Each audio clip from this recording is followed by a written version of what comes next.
Take a look at this simple sentence. Bill drove blank car to the market. Do we use a, and, the, or nothing in front of car? That is it Bill drove a car to the market? Bill drove the car to the market? Bill drove and car to the market? Or Bill drove car to the market? Well, the answer is one or two, depending on the context. If we're not sure of which car Bill drove, we would say Bill drove a car to the market. If we know that Bill is driving a specific car, for example, his car, we would say Bill drove the car to the market. Articles in the English language create such big problems for such small words. Many languages don't have articles, so students from those languages often have difficulty learning when to use a, an, or the. Oh yes, I forgot to mention what articles are. Articles in English are the words a, and the. And so, welcome to Learn English with Dr. Bruce. In today's lesson, we're going to go over the basic rules for using articles. Besides learning these rules, and don't spend too much time memorizing these rules, you'll gain a thorough understanding of how to use articles by reading, writing, and listening. And you'll learn these quicker if you put them into practice right away. If you're not sure how to use a, and the in a specific situation, you can ask a native speaker, or you can even use AI to correct your work. And stay tuned for the end. I've got a bonus there. Let's start with this table. So take a look at this table. It lays out the basic way to use a, and the. And we'll talk about the specifics of what's in the table right now. So when looking at this table, remember that there are exceptions and additional rules for article usage in certain contexts, but the table covers the basic guidelines. And so let's go over some of those guidelines right now and take a look at a few rules. Rule number 1, a and an are indefinite articles and are used before singular countable nouns to refer to any one of a general group. I saw a bird in the sky. She adopted an adorable puppy. Rule 2, use a before words that begin with a consonant sound and for words that begin with a vowel sound. Example, he bought a car yesterday. She is an honest person. Words that begin with a U or an H take an if the noun begins with a vowel sound, like an umbrella and air. And a if the noun begins with a consonant sound, a house, for example. Rule number 3, the is the definite article used before a singular or plural noun when both the speaker and the listener know exactly which one is being referred to.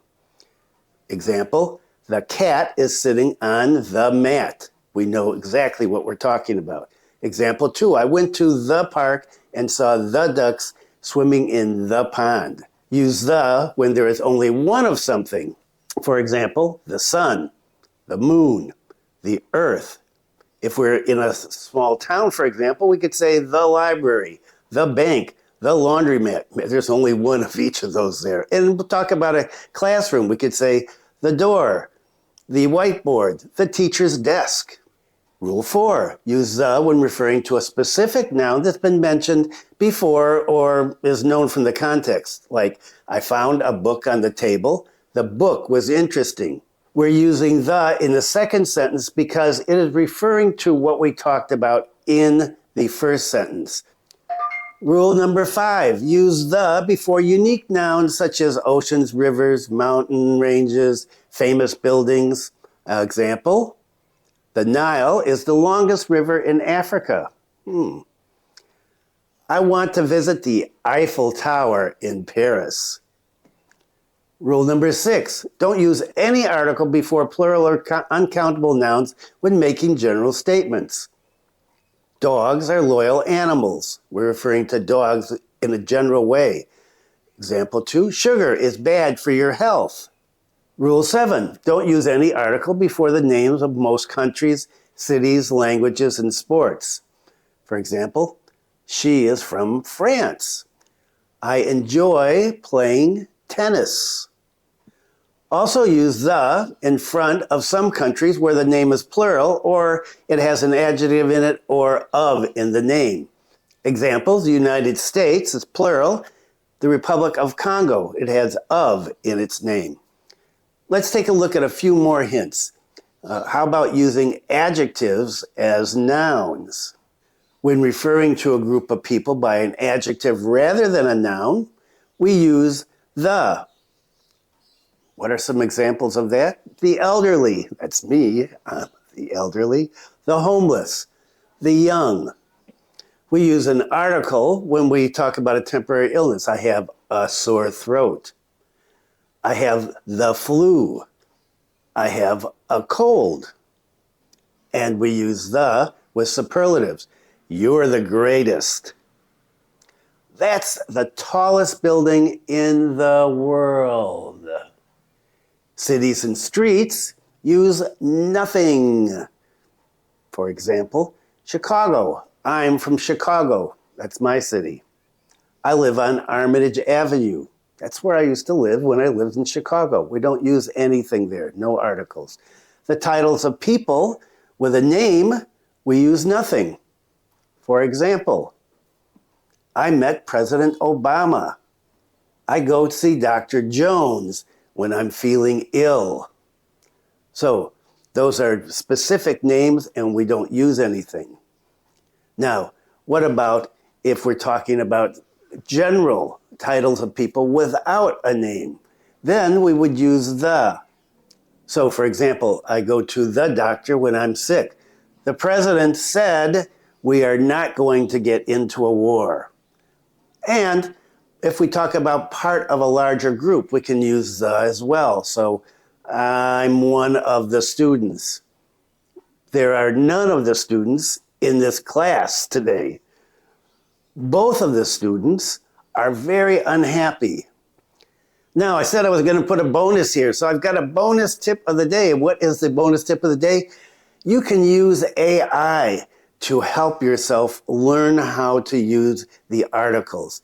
And how do you do that? You do some writing, because what I say often in these videos, and I'm going to be saying that as we make more and more videos, is writing is really important if you want to learn English correctly and more quickly than if you don't.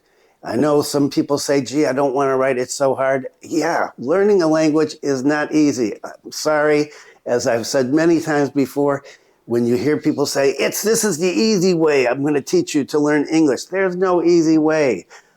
I'm 74 years old. I'm still learning new stuff about English every day. And I've been speaking Indonesian for 33 years, and I learned stuff about Indonesian every day. So you've got to work hard. Now, let's take a look. I wrote some sentences, and so I'm asked the AI to correct them. I'll read this as I wrote it. We ran through woods to a house that was green and very tall. A owner said that we could come in and have rest. We were very grateful to man. He gave us apples to eat and milk to drink. Dog came running up to us. He was eating fish that man caught. Now, I said, please fix the grammar. I use ChatGPT for this, but there's a number of different AIs. Now there's AIs everywhere. And so AI corrected the paragraph, and this is how it reads now. We ran through the woods to a house that was green and very tall. An owner said that we could come in and have a rest. We were very grateful to the man. He gave us apples to eat and milk to drink. A dog came running up to us. It was eating the fish that the man caught. So that was a correction. Now, there are a few mistakes in there. First, let's note the changes made, such as adding the articles the and a, and I have them in red so that you can see where they are.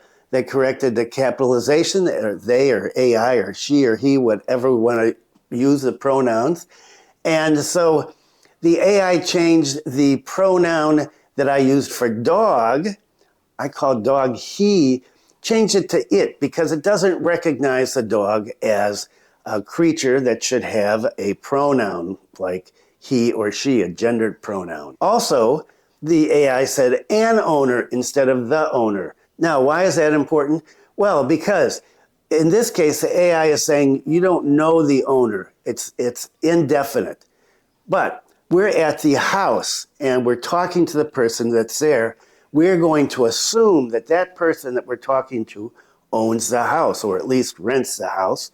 And so we would normally say the owner instead of an owner. So AI can make mistakes. It is not perfect yet. Thank goodness for that. But you notice that it did correct almost all the mistakes properly. And so this is a way that you can go. And if you're not sure, you can just type some stuff in here. Let's say you were writing an email to somebody and you're worried about your articles. You can take the email, you can run it through this, and bingo, it will run out a corrected version for you. Then you should always go back and look at it and make sure. If you have any questions about it, well, leave a comment here and I'd be glad to answer them. That's it for today. Thanks for viewing. Be kind to someone today. It's so important in the world today. Keep on learning. Consistency is the key to achieving your goals in learning English. Consistency. Remember what I always say?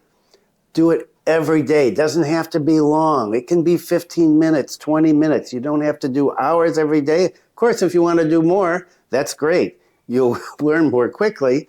But if you do a little bit every day, you will see improvement in your understanding of English. See you in the next lesson.